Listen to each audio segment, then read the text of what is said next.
guys, and welcome back inside the castle for part 2 of gamification and the gamification process. And you're probably watching this in class, and that's good because I've probably already gone over some of the things that you're going to be doing throughout the year. But what I want to do today in this video is give you an in-depth look at some of the things that you will be doing. We'll take a look at some of the mission and some of the quests. We'll take a look at the briefing, the entrance and exit strategy of how you get in the class and exit the class each and every day. So stay tuned for that. But what I want to start off with is by explaining the gamification process. What is it? Now, most of you are used to coming into a social studies class, whether it be a history or a geography class. You open up your textbook and you have to read the chapter, you have to do some vocabulary terms, and then you have to do the chapters at the end of the book. And that's the old-fashioned way of doing it. It's the way I learned, and quite honestly, it was rather boring. That's not what's going to happen here. You're going to be involved in a competition per se. So we're going to make this entire class almost like a game. So if you're used to things like Angry Bird or Bejeweled or Call of Duty, or even if you're not a gamer, I'm sure you've heard of these things and you're aware of them. And that's what it's going to be like. And so the work that you're going to be doing, things like quests and missions, are all going to be worth points, or what's called shillings. And you're going to try and get as many shillings as possible because you're going to be competing against other people in your class, other guilds, and also from hall to hall. And so everybody will be involved in this, and it really becomes a whole lot of fun because you are competing. And so you're going to do things like level up, like you would in a regular game, for example, and you're going to have badges you're going to get to earn. And yes, there's awards and prizes at the end of each 9 weeks for all of this. And so it's going to be a completely different scenario or situation than you're used to coming into this social studies class. But the question is, how does it work? Because it seems like it's a whole big rigmarole that I have to learn. Well, it is, but once you get used to it, you're going to see that you run the class. Yes, I'm the teacher, but you're going to come into class and realize that you're on level 2 and your classmate's on level 4. And so you're going to go do these things while your classmate's going to go do these other things. And I'm going to be walking around and helping people. And so I'm going to be more like a tutor, more like a mentor, more than a teacher. I'm not going to be standing up in front of the class and lecturing you like you might be used to. So that'll be something that's really different than what you're used to. So when we come back here, and you're going to meet me outside in the fictitious garden downstairs, we're going to look at some of the things you're going to be doing. We're going to take a look at the entrance and exit briefing sheet. We're also going to take a look at the scenario and go over exactly what the shilling points are and how they work. So join me downstairs in just a second. We'll get started. Okay, to start off with, we're going to take a look at the class website.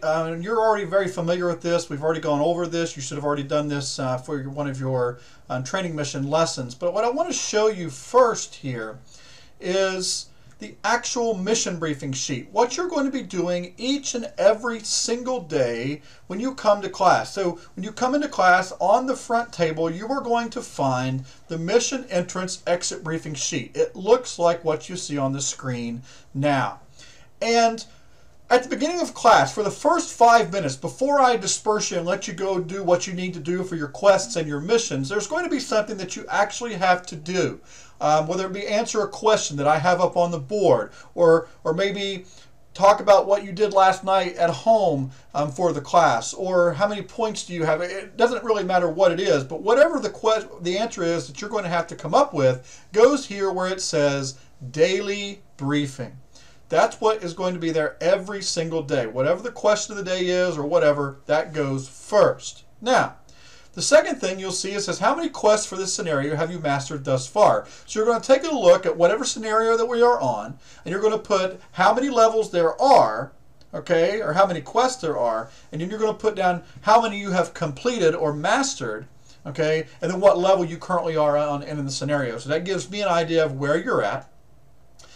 Next, it says goal setting, and it says which quest or quests are you going to attempt to master today? Because what you write down is what you must try and accomplish. You cannot jump from place to place. You're going to sit down, or you're going to walk around and do whichever it is that you need to do, whether it be a guild activity with the rest of your guild, a solo activity, but you're going to pick something and do it because there are only so many places for everybody to go.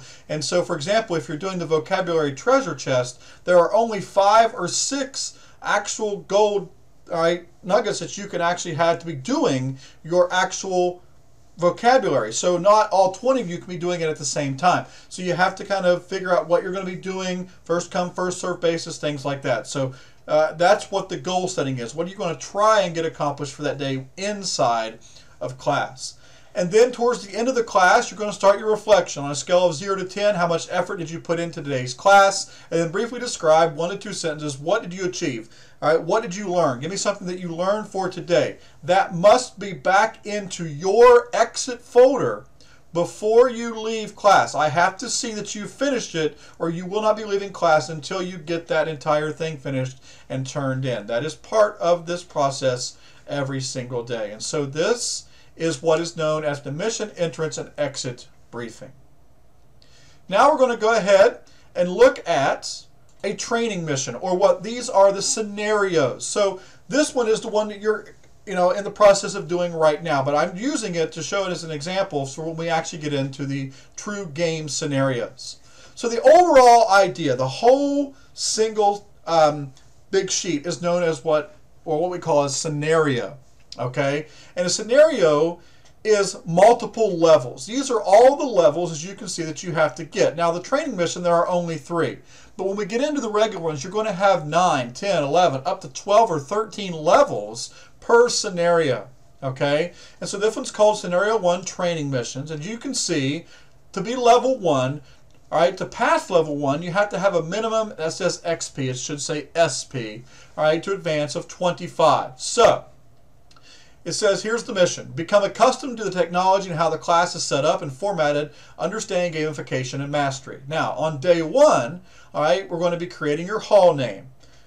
Then it says create a guild name and flag. You'll notice that it is in blue. That means it is linked. When you click on that, it will take you to a document that gives you the instructions of exactly how to do that specific quest, all right, and what you have to do. And so you're going to create a guild name and a flag. You'll notice that that's worth 10 points, or 10 shilling points. 5 shilling points for creating the hall name. Everyone, once we get a hall name, will get that. We should have already done that in day 1. Okay, understanding SP. This is just me talking up in the class, making sure that you understand and that you're communicating, that you are comprehending what's going on. I'm giving 5 points for each. And you'll notice that it's worth 25. You must get all 25 points to actually get off of level 1 and to advance to level 2.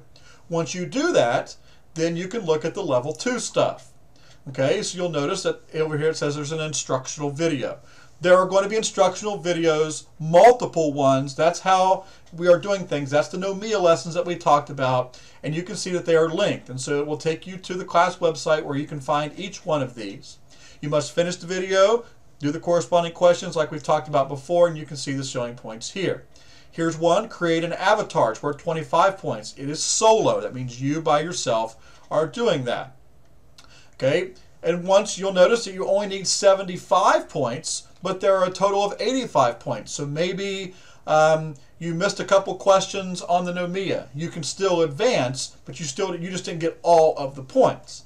Okay, and then you'll see here the training mission briefing. This is what we're talking about today, and I'm giving everyone 50 SP for listening and doing what they're supposed to do and getting acclimated and us getting started into the gamification process itself. And so you'll notice that as a hall. That means everyone is doing it together. So we'll put everything down that we're doing, and any hall type of assignment or activity will be done for the entire class itself.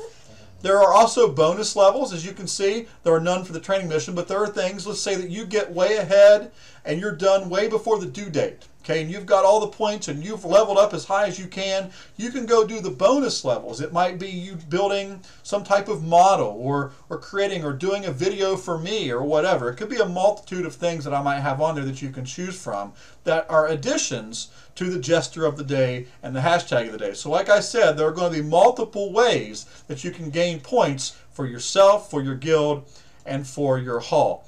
The last thing I want to take a look at is the end of scenario grade calculations. You'll see here that for each scenario, it tells you how many points you have to get for a specific grade. So with this whole training mission, if you get 160 plus shilling points, you have an A+. If you have 149 to 160, you have an A. If you have 135 to 148, then you have a B.